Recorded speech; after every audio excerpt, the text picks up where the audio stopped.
राजनांदगांव में सियासी बिसात बिछ चुकी है। दोनों दलों ने अपने अपने प्रत्याशी तय कर दिए हैं और आज भारतीय जनता पार्टी के पक्ष में हुंकार भरने स्वयं गृह मंत्री अमित शाह पहुंचे।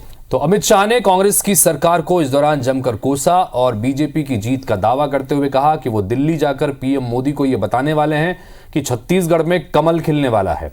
अमित शाह के दौरे से जुड़ी एक रिपोर्ट आपको दिखाते हैं।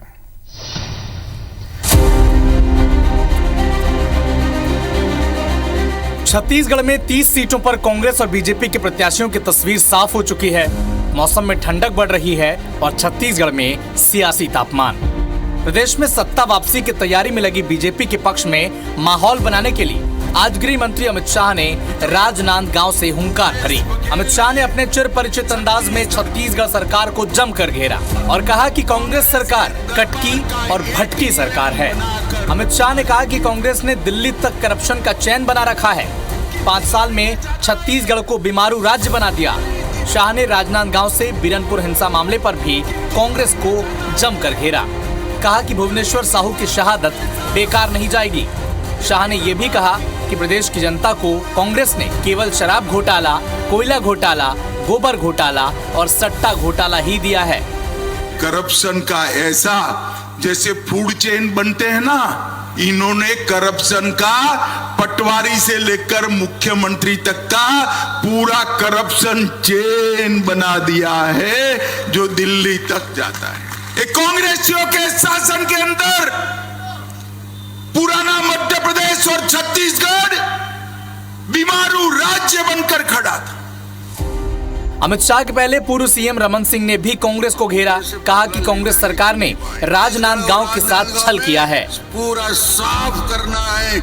जबकि अमित शाह के वार पर कांग्रेस ने पलटवार किया और कहा कि बीजेपी के ये सभी चेहरे कर्नाटक और बंगाल में पिट चुके हैं। यहाँ उनके सही चेहरे जनता जान चुकी है और वो झांसे में नहीं आने वाली। 5 साल में कांग्रेस ने क्या किया? पक्षपात की कार्रवाई की, पक्षपात किया राजनांदगांव जिले के साथ। राजनांदगांव का घोर अपमान होता है।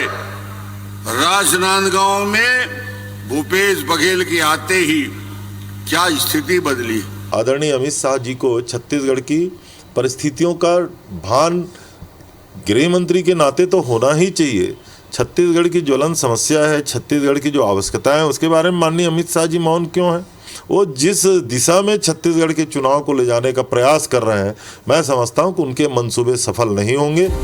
अपने तकरीबन सभी उम्मीदवार उतारकर बीजेपी अब जमीन पर एग्रेसिव कैंपेनिंग में जुट चुकी है। शाह मोदी की सभाओं में शक्ति प्रदर्शन कर माहौल बनाने की कोशिश बीजेपी कर रही है, जबकि इधर कांग्रेस ने पहली सूची में 30 उम्मीदवार देकर अपनी चुनावी रणनीति की बिसात बिछा चुकी है। अभी तो चुनाव प्रचार की शुरुआत भर है। देखना होगा कि जैसे जैसे चुनाव आगे बढ़ता है, बयानों और आरोपों की सीमा कहां तक जाती है। Election desk, IBC 24। तो जाहिर सी बात है कि जिस तरह से राजनांदगांव में आज एक तरह से हुंकार भरी है और शक्ति प्रदर्शन भी किया है। नामांकन का जब भी पुनीत एक जरिया होता है तो इसके जरिए पार्टियां शक्ति प्रदर्शन भी करती हैं और यही वजह है कि रमन सिंह जैसे हैवीवेट चेहरे का नामांकन था और ऐसे में यहां पर केंद्रीय गृह मंत्री आए, अमित शाह आए और आके हुंकार भरी और जमकर निशाने पर भी कांग्रेस सरकार को लिया। बिल्कुल आप ठीक कह रहे हैं। और आज राजनांदगांव में जो सियासी दिग्गजों का जमावड़ा लगा, जैसे आपने कहा कि इसमें एक शक्ति प्रदर्शन का भाव भी था। एक तरफ गृह मंत्री अमित शाह आए तो दूसरी तरफ राजनांदगांव में कांग्रेस और बीजेपी के प्रत्याशियों ने सैकड़ों समर्थकों के साथ पहुंचकर अपने पर्चे की प्रक्रिया को आगे बढ़ाया। बीजेपी की तरफ से पूर्व सीएम रमन सिंह ने पर्चा दाखिल किया तो कांग्रेस की तरफ से गिरीश देवांगन ने अपना नामांकन दाखिल कर दिया। पूर्व सीएम रमन सिंह ने यह कहा है कि वो किसी भी चुनाव को हल्के में नहीं लेते। कांग्रेस प्रत्याशी गिरीश देवांगन ने कहा कि रमन सरकार के 15 साल में राजनांदगांव में विकास नहीं हुआ। इधर गिरीश देवांगन को प्रत्याशी बनाए जाने पर मुख्यमंत्री भूपेश बघेल ने कहा कि गिरीश देवांगन ने टिकट मांगा नहीं था, हाईकमान ने उन्हें टिकट दिया है। राजनांदगांव सीट पर सियासी दिग्गजों का क्या कहना है, सुनिए। कांग्रेस पार्टी चुनाव लड़ती है, प्रत्याशी कोई भी हो, और हम भारतीय जनता पार्टी के प्रत्याशी की हैसियत से या हम लोग इस पूरे चुनाव को गंभीरता से लेंगे और पूरी ताकत लगाएंगे। एक एक कार्यकर्ता को लगाना पड़ेगा।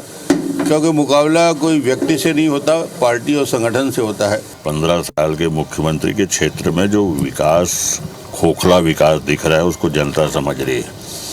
जनता को ये भी समझ में आ रहा है कि 5 सालों में माननीय भूपेश बघेल जी और कांग्रेस की सरकार ने जो विकास के कार्य किए हैं, हर क्षेत्र में व्यापार उद्योग सब चमका है। गिरीश देवांगन ने टिकट तो मांगा नहीं था, पार्टी हाईकमान ने कहा कि तुमको लड़ाना है, तो और ज़बरदस्त उत्साह है लोगों में। थोड़े बहुत कहीं नाराजगी है तो उसे भी दूर कर लेंगे।